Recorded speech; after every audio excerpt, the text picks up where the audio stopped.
मंडळी नमस्कार, मी मुकुंद पालकर आणि आपण पाहतात आरवी गोट फार्म. बरं का मंडळीनं, नवीन असाल तर सबस्क्राईब करून बेल घंटीचं बटन दाबायला विसरू नका, कारण येणारा प्रत्येक व्हिडिओ हा तुमच्या कामाचा आहे. बरं का, आणि त्या अगोदर तुमच्याकडे जर यायचं असेल तर बेल घंटीचं बटन ऑन करायला विसरू नका.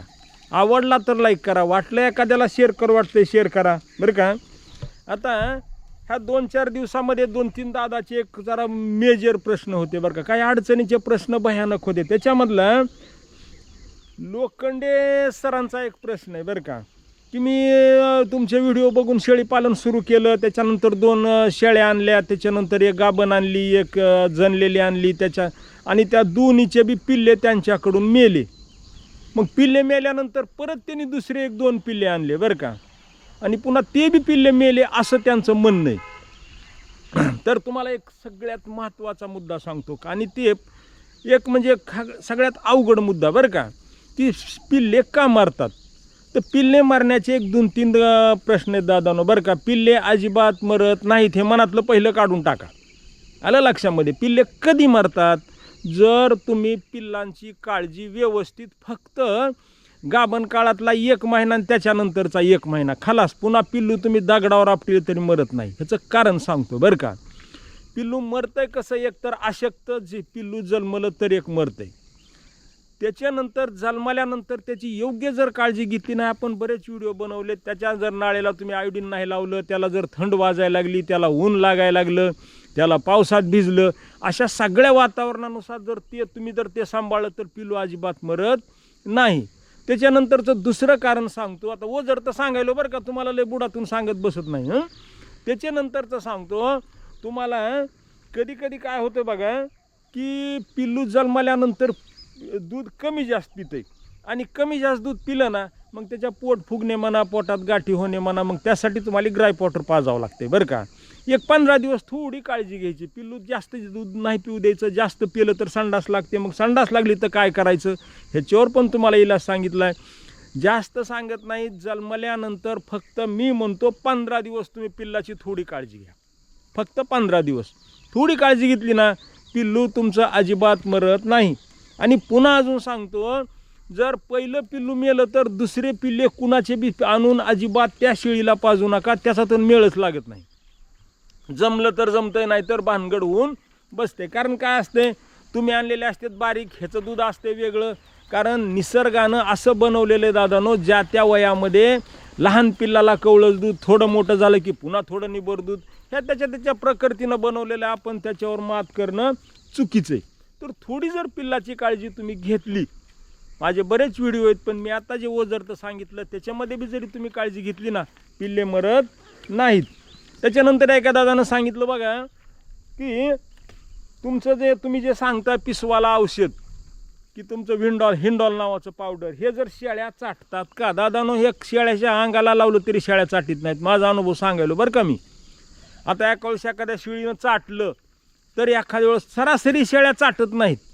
फक्त एवढंच करायचं, त्याच्या नाकाला, तोंडाला आणि डोळ्याला एवढं सोडून तिच्या अंगाला चोळायचं. अजिबात शेळ्या चाटत नाहीत. आणि जरी एकावेळेस माझ्या शेळीने चाटलं बी असलं तरी त्यानं काही झालं नाही, पण पिसा मात्र एक बी राहत नाही. मी लहान पिल्लाला 15 दिवसाच्या पिल्लांच्या अंगाला सुद्धा लावतोय दादानो, ही सत्य सांगायलोय मी. त्याच्यानंतर एका दादानं विचारलंय, एक कडबा पिंडीचं वजन किती. आता कडबा पिंडीचं वजन बघा, जसं एखादा शेतकरी कमी जास्त बांधतो का नाही, पण सरासरी 2-2.5 किलोची पिंडी धरून चालायचं, 2 ते 3 किलोपर्यंतची. त्याच्या पुढं कुणी मोठी बांधत नाही. काय असते, विकणाऱ्या पेंड्या काय करतात, छोट्या छोट्या बांधतात. ज्यांना घरगुती बांधायचे थोड्या मोठ्या बांधतात. आता हे पेंडीचं वजन अंदाजे कसं सांगता येईल दादानो, तरी तुमच्या हिशोबानं बघा. आता ह्याच्यामध्ये मंजुनाथ कदम हे जी काय म्हणतात बघा, शेळीपालनात फार अडचणी, डोकं खराब होते. आता बघा, कुठलाही धंदा म्हणलं की त्याच्यामध्ये अडचणी आल्या. बरं का, हे तर 100% खरं आहे. तुमचं डोकं खराब होतं आहे का कसं होतं आहे, आता हे काय मी सांगू शकत नाही. का डोकं लावलं की थोडं खराब होत बी असते. बरं का, पण हे कारण सांगणं काही मला काही बरोबर वाटत नाही. शेवटी तुम्हाला सांगतो, कुठलाही धंदा असू द्या, त्याच्यामध्ये अडचणी ठरलेल्या आहेत. मग त्या अडचणीवर मात कराय आपण आहेत ना. मग आपण नाही तर कोण करणार आहे. कधीही एक लक्षात ठेवा, अडचणी कुणाला येतात, काम करणाऱ्यालाच येतात. जे त्याच्यामध्ये उतरले त्यालाच येतात. आता ज्यानं काहीच केलं नाही त्याला अडचण येणार नाही आणि काहीच नाही. तर दादानो, अडचण हे 100% येणार आहे, पण त्या अडचणीवर मात कशी करायची ह्याला डोकं वापरायचं. आणि एकदा जर तुम्ही तुमचं डोकं वापरून एकदा सुरळीत केलं ना, अजिबात एक सुद्धा अडचण येत नाही. का? मी काय तुम्हाला सांगतो, जातखच धनगर नव्हतो, मला शेळेचं गांडतोंड माहीत नव्हतं. मी ह्या अडचणीवर मात केलो. तसं तुमच्यामध्ये मी हिंमत ठेवा ना, कुठली तरी अडचण तर 100% येणार आहे, पण त्या अडचणीतून कशी मुसांडी मारायची, ह्या चक्रव्यूह तोडायचं कसं, हे तुम्हाला 100% समजलं पाहिजे. आणि ह्याच्याकरता बरेच व्हिडिओ आहेत. समजा एक जणाचा आधार आहे, थोडंफार तुमचं डोकं लावायचं, काहीसुद्धा अडचण येत नाही. आता ह्याच्यानंतर एका दादानं सांगितलं, निलेश थोरात आहेत बघा. दादा तुमचं सगळं बरोबर आहे, पण आमचे आई वडील बाप आजोबा पणजोबा हे धंदा करू देत नाहीत. दादानं कुणाला विरोध करून किंवा कुणाचं काही करून माझी इच्छा नाही तुमच्या घरामध्ये कालवा करून हा धंदा करायचा. सगळ्याची सहमती असेल, सगळ्यांचं मत असेल तर हा धंदा 100% चांगला आहे बरं का. उगं कुठला तरी घरी हे करू देना म्हणून मी तुम्हाला काही करा म्हणणार नाही. कारण कसं असतंय बरं का, कुठलंही काम आवडलं तरच करावं, आवडलं तर करावं, आणि जे करताय ना हे आवडीनं करावं. 100% तुम्ही जगाच्या पाठीवर पुढं यशस्वी होणार आहेत. पण उगाचच ह्याला विरोध करून त्याला विरोध करून उपयोग नाही. आता हे पांडुरंग सावंत म्हणताय, दादा शेळी पालनामध्ये मिनरल मिक्सरची गरज आहे का? तुम्हाला एक साधा मुद्दा सांगतो बरं का. आपल्याला फक्त भाकरच जर खा म्हणलं तर कुणी खाईल का हो? समजा ह्या दादांना मी सांगितलं काय नाही, एक महिनाभर तुम्ही निस्ती चपातीच खायची, त्याला मीठ नाही, तिखट नाही, तेल नाही, खारट नाही, तुरट नाही, काही नाही, कांदा नाही, चटणी नाही, काहीच खायचं नाही. जमल का? होताल का तुम्ही तयार? तुमचं होईल का सगळं ह्याची पूर्तता? अजिबात नाही. तसं शेळ्यांना प्राण्यांना सुद्धा सगळ्या गोष्टीची आवश्यकता आहे ना. आपण काय करतो सध्या, आता चारा सगळ्या जातीचा नाही, म्हणून हा मिनरल मिक्सरद्वारे आपण सगळ्या व्हिटॅमिनची पूर्तता आपण त्याला करतो. आलं का लक्षामध्ये? सगळ्या व्हिटॅमिनची पूर्तता त्याच्यामध्ये सगळं कॅल्शियम असते, मॅग्नीज असते, फॉस्फरस असते, विटॅमिन ए असते, B12 असते, जे काय लागते ना थोडं थोडं तेवढं असते. तुम्ही चाऱ्या वाटून मिळत नाही म्हणून हे द्यायचं आहे. मग तुमच्या बजेटनुसार, मी म्हणत नाही की तुम्ही एवढं द्या, तुमच्या बजेटनुसार कमी जास्त थोडंफार देऊ शकताय तुम्ही बरं का. पण सगळं जर मिनरल मिक्सर जर तुम्ही समजा जर द्यायचं नाही म्हणलात तर शेळ्या खराब होणं म्हणा, त्यांची तयारी न होणं म्हणा, थोडे हे परिणाम दिसतात. म्हणून तुमच्या बजेटनुसार तुमच्या परीनं शेळ्याला मिनरल मिक्सर 100% द्यायचं दादानो बरं का. आता एका सुभाष वाघ नावांच्या सरांनी विचारले की आमचा फार्म कुठे आहे. साहेब तुम्हाला सांगतो, प्रत्येक व्हिडिओमध्ये मी माझ्या असणाऱ्या फर्मचा सगळा पत्ता सांगतो. एक बी व्हिडिओ एखादा राहिला असेल पण प्रत्येक व्हिडिओमध्ये मी पत्ता सांगतोय. माझं नाव आहे मुकुंद पालकर, मुक्काम पोस्ट सौंदानांबा, तालुका कळंब, जिल्हा माझा धाराशिव, जुनं नाव आहे उस्मानाबाद. आलं लक्षामध्ये? आता माझा बऱ्याच जणांनी माझा कॉन्टॅक्ट नंबर विचारला आहे बरं का.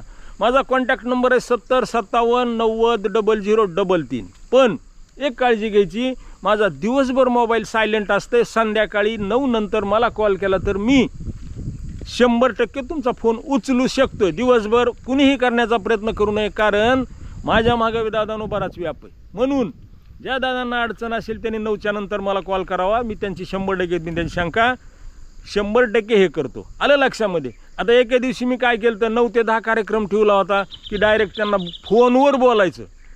फक्त 26 दादा त्या ठिकाणी उपस्थित आहेत. कशाला काय घ्यायचं सांगा. आता काय असतंय, काही जणाला ज्यावेळेस ताण लागते त्यावेळेस त्याला वीर पाडावी वाटते बरं का. आता हे सुनील दुबे म्हणतायत, सर गावरान बोकड पालन करायचं पूर्ण बंदिस्त. 100% करू शकता सर, पण एक लक्षात ठेवा, बोकड पालन सुरुवातीला करू नका. काय होतंय, बऱ्याच ह्याच्यामध्ये तुम्हाला संकट येणार आहेत. मग त्याच्यामुळं अगोदर शेळी समजून घ्यायला शिका. 1-2 वर्ष तुम्ही शेळ्यामध्ये काम केलं ना, तुम्हाला बोकड कसा घ्यायचा, बाजारातून कसा आणायचा, हे करायचा 100% तुम्हाला समजून जाईल. आलं लक्षामध्ये? सुरुवात बोकड पालनापासून करू नका, हा माझा तुम्हाला चांगला सल्ला. गणेश घाडगे सर म्हणतात मला 5 शेळ्या घ्यायच्यात, आत्ताच्या टायमाला कोणत्या घेऊ, गाभण घेऊ का खाटी घेऊ? आता ह्या सरांना माझा एक चांगला सल्ला आहे बरं का. एकदम आता बेस्ट सीझन आहे. फक्त काय करायचं, 2 ते 2.5 महिन्याच्या गाभण घ्यायच्या. जास्त बी जर जवळ येणाऱ्या घेतल्या तुम्ही प्रवासात जर आणल्या ना, त्या गाभणण्याची किंवा त्यांना वेगळं काहीतरी हे होण्याची शक्यता असते. फक्त 2-2.5 महिन्याच्या 100% घ्या, जेणेकरून त्या शेळ्या आता ह्या पुढच्या 2 महिन्यामध्ये जर त्यांनी जर डिलिव्हरी झाली तरी एकदम तुम्हाला ते सोयीस्कर पडायला तुम्हाला त्रास होणार नाही. खाट्या घेऊ नका. खाट्या घेतल्या ना परत ते गाभण जाणं म्हणा हे होणार, थोडं तुम्हाला रटाळवानं वाटेल बरं का. आणि रटाळवानं वाटलं आणि पैसा नाही लवकर आला की त्या माणसाला वाटते शेळीपालनामध्ये काही खरं नाही. म्हणून थोड्या काय करा आणि शेळ्या थोड्या न वाट घ्या, एक दुसऱ्यानं तिसऱ्यानं ह्या पद्धतीत करा. आता ह्याच्यानंतर दुसऱ्या कपिल वरकड सरांनी विचारलं, सर माझं फिरती शेळीपालन होतं, रानामध्ये काहीच नसल्यामुळे बंदिस्त केलंय, शेळ्यांचं पोट भरतंय पण शेळ्या सारख्या ओरडतात. आता ह्याचं एक कारण सांगतो बरं का. आता तुम्ही फिरस्ती शेळ्यामध्ये बांधल्या, हे काय उपाशी म्हणून ओरडत नाहीत, काय शेळ्यांना सवय असते बोंबलायची बरं का. तुम्ही एखादी शेळी जर दुसरी आणून जर शेडमध्ये बांधली तर इळभर बोंबलत बसेल, आलं का लक्षामध्ये. त्याच्यामुळं तो काय रोग पीक नाही किंवा ते काय अडचण नाही बरं का. ते त्यांचा सवयीचा भाग आहे. थोडं काही दिवसाला ओरडत्याल ऑटोमॅटिक गप बसतील बरं का. दादा मला शेळीपालन करायचं म्हटलं होतं, पिल्लापासून करावं का भाकड गाभणपासून करावं बरं का. जितेंद्र नागवेसर बरं का. आता थोडंफार काय कमी जास्त झालं माझ्या बोलण्यामध्ये तर दादा समजून घ्या बरं का. आता ह्यांनी सांगितलं पिल्लापासून करावं का शेळ्यापासून करावं का भाकड शेळ्यापासून करावं बरं का. सुरुवात करत असताना आपल्याला लवकर कुठंतरी काही उत्पादन घेण्याची अपेक्षा असते. 1-2-2.5 महिन्याच्या गाभण शेळ्या जर घेतल्या ना, नंतरच्या 2-2.5 महिन्यामध्ये आणि नंतरच्या 4-5 महिन्यामध्ये तुमच्या हातावर पैसे येतात. ह्या हिशोबानं करा. मग समजा एखाद्याचं बजेट कमी असेल तर त्या पद्धतीत करा. असं काही पर्टिक्युलर काही नाही, तुमच्या बजेटनुसार तुम्ही सुरुवात करू शकता. कशापासून बी सुरुवात करा पण सुरुवात करा. आता हे सुनील दुबे म्हणतायत गावरान बोकड वेट गेन करतं का? 100% करतं दादानो, पण गावरानला वेट गेनला थोडा उशीर लागतो, पण गावरानच असते, तुम्हाला पैसेच देऊन जाते बरं का. बॉयलर गावरान. मग त्या हिशोबानं तुम्हाला जे वाटतंय त्या पद्धतीत तुम्ही करू शकताय बरं का. आता हे सगळे जवळजवळ दादांचे सगळे प्रश्न माझ्या हिशोबानं झालेत बरं का. अजून एक दादाचा का प्रश्न आहे बरं का. रेशमी राम सिसोदे बरं का. ह्या सरांचं असं म्हणणं आहे की जर शेळी मे महिन्यात व्याली तर पावसाळ्यात पिल्ले खराब होतात, 100% होतात दादानो. काय होतंय बरं का, हे सुद्धा हे पिल्लांचं ह्याच्यावर सुद्धा अवलंबून आहे.